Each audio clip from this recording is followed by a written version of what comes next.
Xavier Dupont de Ligonnès est recherché depuis avril 2011 pour l'assassinat de ses 4 enfants et de sa femme, dans une belle demeure de Nantes. Alors qu'une intervention pour tenter de le retrouver a été menée ce matin dans un monastère du Var, sans succès, retour sur un crime hors norme, glaçant. Ce mardi 9 janvier, les enquêteurs se sont déployés autour d'un monastère de Roquebrune-sur-Argine, dans le cadre de l'affaire Dupont de Ligonnès. Ils n'ont pas retrouvé ce père de famille nantais, recherché depuis avril 2011, pour l'assassinat de sa femme et de ses 4 enfants. Retour sur les débuts de cette affaire, avec ce récit, publié pour la première fois dans nos colonnes fin 2013. Xavier Dupont de Ligonnès, un losé qui échoue en tout. Seul un calculateur au sang-froid sans limite pouvait accomplir un tel crime et réussir sa disparition.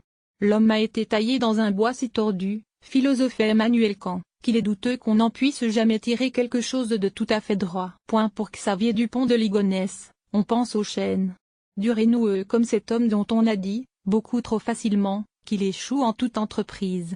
À en croire les stères d'éléments amassés contre lui par les enquêteurs, ce quinquagénaire aurait accompli sans faux pas l'œuvre la plus machiavélique et la plus noire qu'un père puisse échafauder. Exécution méthodique ou venir des mots choisis et prononcés, gorge nouée, par Xavier Ronzin, procureur et fin parleur. Pour donner au drame son envergure exceptionnelle, il avait choisi de détailler solennellement le rapport d'autopsie de cette exécution méthodique face aux journalistes.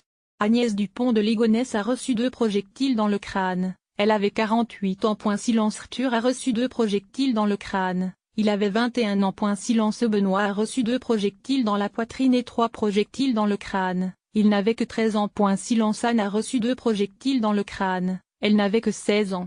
Silence. Et Thomas a reçu pour l'instant un nombre indéterminé, au moins 2 projectiles dans le crâne, compte tenu de la proximité des impacts, qui n'ont pas permis aux médecins légistes de déterminer le nombre exact. Il avait 18 ans.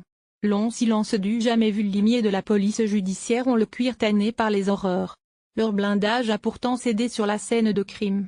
Ils ont vacillé en déterrant ces corps un à un, dissimulés sous la terrasse de la maison de famille, au 55, boulevard Schumann. Aussitôt, des certitudes s'incrustent dans les cerveaux en surchauffe de ceux qui se trouvaient là. Celui qui a enseveli les corps meurtris a dû creuser une fosse immense.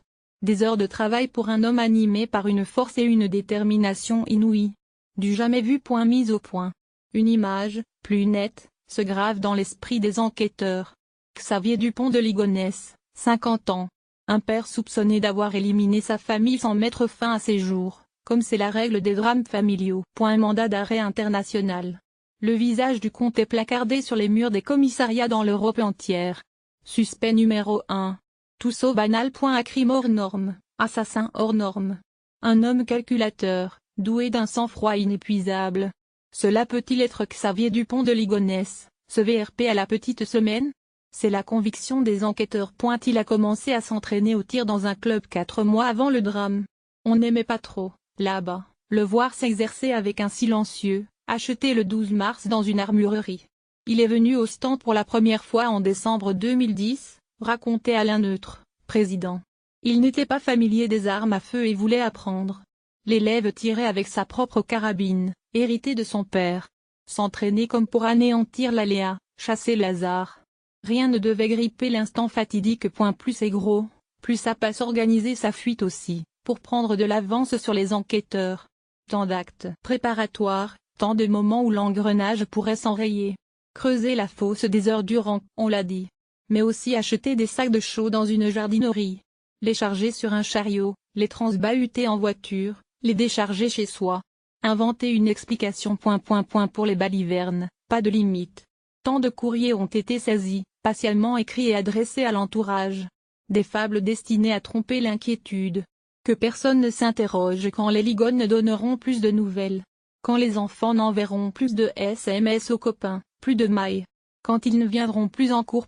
Plus c'est gros, plus ça passe. C'est signé XDD et je suis devenu un témoin essentiel dans un futur procès impliquant des hauts responsables du trafic de drogue international.